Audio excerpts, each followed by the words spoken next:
I'm joined right now with Rabbi Chuck Diamond, and we talked with him earlier. However, I don't think any of what he said has made air yet, so we wanted to come back out here live and speak with him. Could you describe your position and when you were with the synagogue?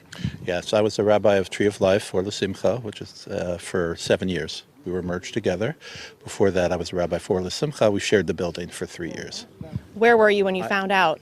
I was at home. I live right up the street on I live right up the street around the corner, and I started getting phone calls. Can you talk about how many rabbis would have been inside around 9:45? Possibly 3 rabbis. There are 3 congregations who share the building. So there's Rabbi Perlman from New Light, who was in the basement. There's Rabbi Cheryl Klein, who was in the social hall. And there was Rabbi Myers, who was in the chapel with Tree. He's the rabbi of Tree of Life. How many people would have been in there getting ready for service? Yeah, as I said before, I mean, Jews come late to services, luckily, I have to say, on today. But I would say there could have been a total of maybe 40 people at that point in time. Services were just getting started. They could start at 9:45, people dribble in, but you have your some older people and your regulars who come at that time. Did you ever, as rabbi, think that you were going to have to deal with this? I thought about it all the time, I have to tell you. When I was there, in the back of my mind, I always had the thought of something like this happening and what I would do, unfortunately, because of the world we live in. What comes to mind when you hear that President Donald Trump just tweeted about this?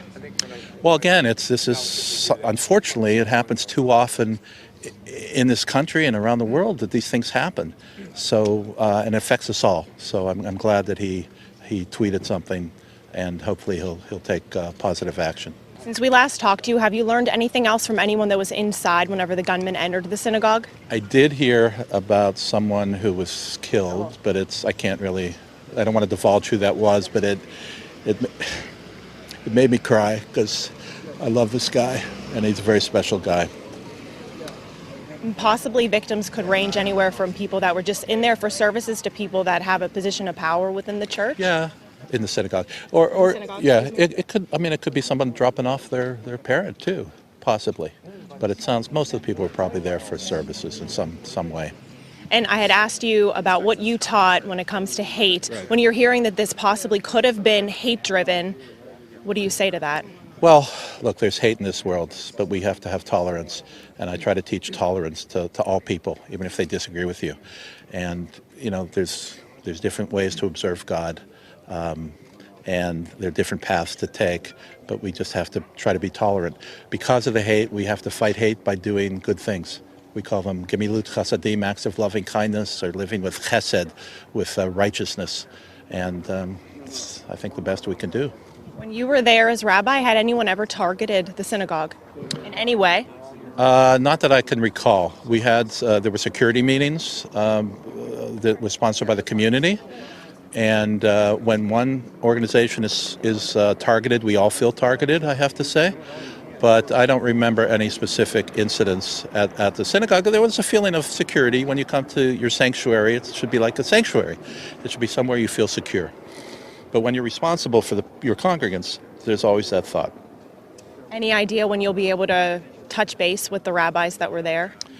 I would say maybe tomorrow. I've reached out to people today, and I'm trying coming down here was, I think, good for me to come down, feel like I'm doing something, but also for some people who haven't heard about their family members yet, so I can try to be of comfort to them. Has anyone contacted you trying to find their family members? Yes. What did they say? They just said, do you have somebody's phone number who was there? Do you have their phone number? And they were in tears because they had this feeling that something had happened. I've gotten texts and messages from Israel, from all friends from all over the world. Are you okay? You know, let me know that you're okay, because they associate me with the synagogue. Thank you for talking with us. I appreciate your time. Hope we never have to do this again. Rabbi Chuck Diamond. He was the former rabbi. He said it's been almost 2 years since he last led the Tree of Life Synagogue. We're going to send it back to you guys in the studio. We are set up here, hopefully awaiting a briefing from officials in the city of Pittsburgh.